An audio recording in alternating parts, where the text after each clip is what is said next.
อันนี้เจริญพรเอาตัวญาติโยมนี่เข้ามาชม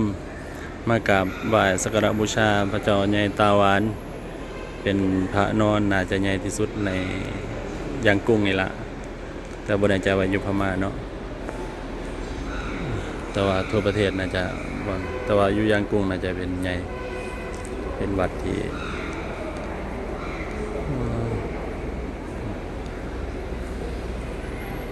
เพิ่นมาสร้างวิหารของเพิ่นเป็นเหล็กโอ้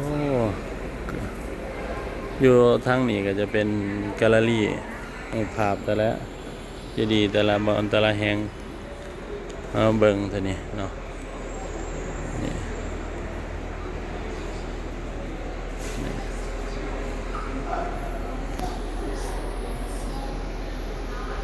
โอ้ยเนาะมันเหลื่อมเว้ยเอามาถ่ายแล้วมันเหลื่อมโอ้คุณทอดแบบตัวนี้เนาะเนี่ยฮะรู้ว่าจังใดแต่ก่อนบ่เลยนอนก่อนแต่นอนอยู่แต่ว่าเพิ่นตัดหัวเท่านี้นะ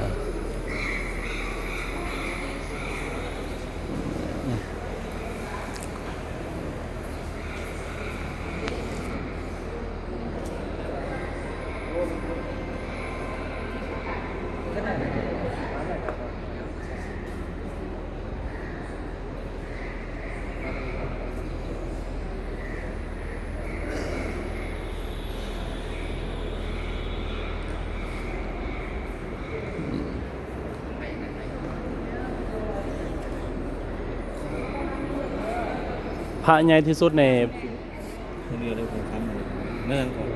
พระใหญ่ที่สุดในประเทศพม่าบ่ขนาดนี้หรือว่ายังมีใหญ่กว่านี้อีกบ่พระนอนใหญ่กว่าหมู่บ่มีไงอันนี้ก็มีทางจังหวัด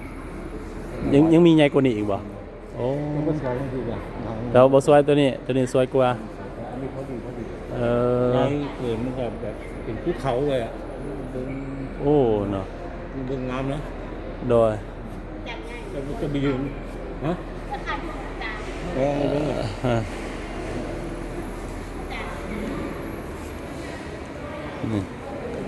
อาจารย์ท่านว่าแต่ว่าตัวนี้ใหญ่ทั้งงามแต่ว่าใหญ่กว่าหมู่มันยังมีบ่แต่ว่าบ่งามเท่านี้อยู่นี่งามนี่จะเป็นพระหินอ่อน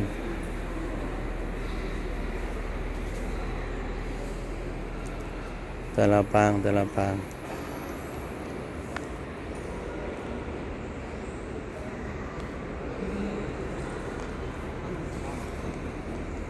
อ๋อนั่นแหละเจ้าพนักกินนั่นแหละ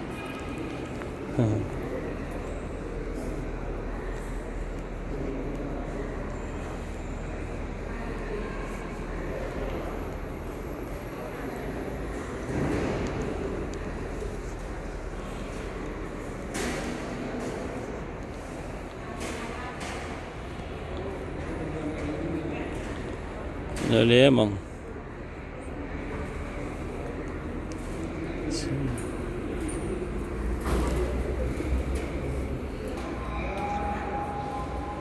มันเหลื่อมเนาะเหลื่อมแสงเหลื่อมมันหย่อนแบบข้างล่างเนี่ยเพื่อนถ่ายแล้วมันต้องให้ก็ได้ถ่ายแล้วกว่าอาจารย์เขาก็เพื่อนต้องมาสอนเพื่อนเขามันไม่ให้มันมีพับตั้งเดียวตั้งตั้ง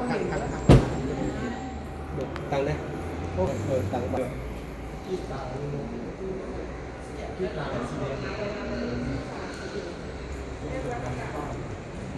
ต้องเสียหน่อยตีสี่ขึ้นบอกว่าเขาตั้งรอบเชียร์ฟุตตี้นี่ตรงนี้ก็เห็นหน้าเพื่อนดูตรงนี้ดูวะเจอพระจันทร์มืดอะพระจันทร์เนาะไอ้บอกไอ้บอกครับ